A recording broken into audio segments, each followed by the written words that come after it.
Just a heads up, if you're replacing the radiator in your Toyota Corolla with a 3TC motor, apparently the original fit copper core radiators are no longer available. All you can get are these aluminum ones.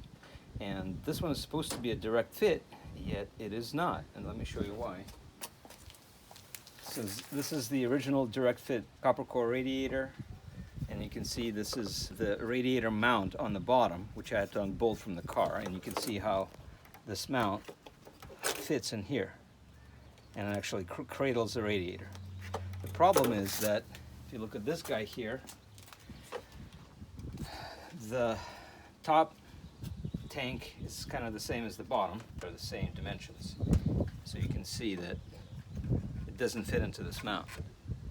So needless to say, direct fit is not direct fit anymore. You have to unbolt this. Luckily it's easy, just two screws.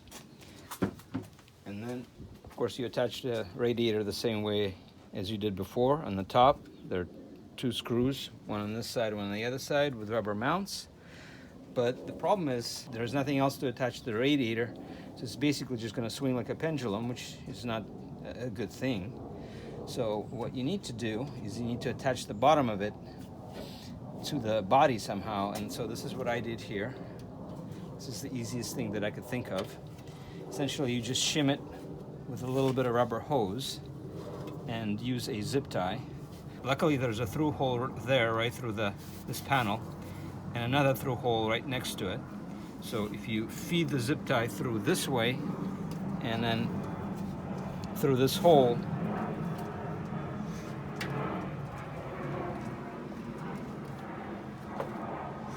you can just then tighten it on this side. Hopefully you can see that. And I'm using a quality Panduit cable tie. And another word of caution too is no matter how good your cable tie is, these holes are sharp and the edges, all the edges on these radiators are very sharp, so I have to deburr everything.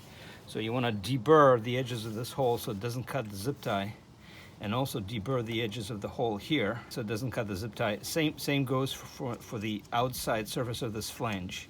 So anywhere that the zip tie can be cut by vibration by a razor sharp edge, you want to make sure that the edges is now rounded over. So if you do that, you know, that's kind of the mounting. In the end, it's rubber mounted, very solid, and hopefully it'll last a long time.